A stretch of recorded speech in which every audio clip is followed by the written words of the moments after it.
Je remercie d'ailleurs Contact Entreprise qui représente, je crois, 250 chefs d'entreprise de m'avoir invité à échanger avec tous ces entrepreneurs martiniquais. Que puis-je vous dire?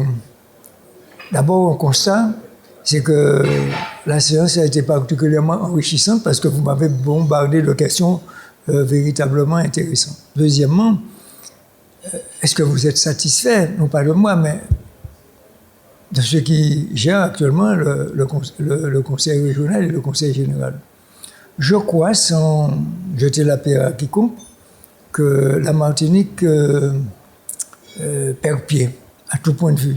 Il y a énormément de défis à relever, le défi écologique, le défi démographique, le défi sociétal, et j'en passe, et qu'à ce niveau, je pense que nous avons mis en place une structure qui existait déjà d'ailleurs, qui permettra que de temps en temps, on puisse rencontrer le monde entrepreneurial pour non seulement échanger, pas forcément en faisant de la publicité non objective et déloyale, mais pour réajuster, chemin faisant, les objectifs que nous nous sommes fixés, puisque de toute façon, nous sommes obligés, qu'on le veuille ou non, de travailler ensemble pour le devenir de ce pays. On peut ne pas être d'accord sur tout, c'est pas ça.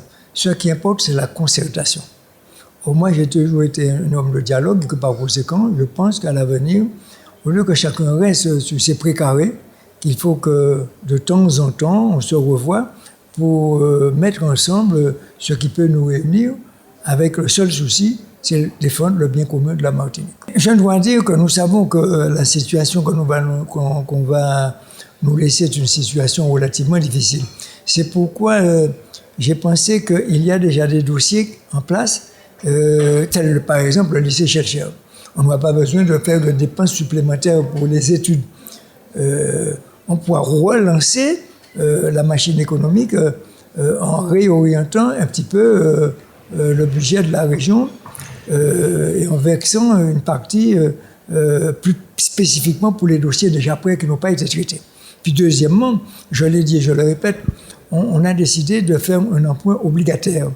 Alors je dois m'expliquer en un mot. Il paraît qu'il y aurait plus de 4 milliards d'euros qui seraient dormants au niveau des banques.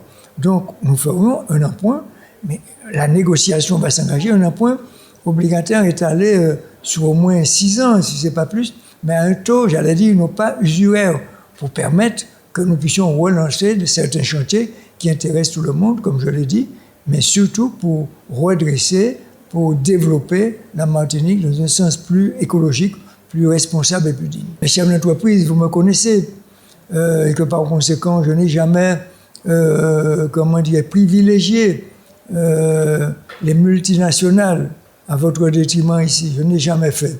Que par conséquent, je pense que si vous êtes d'accord, et quelles que soient vos opinions politiques personnelles, je pense qu'on peut travailler ensemble pour que la Martinique reprenne la relais, disons ça comme ça.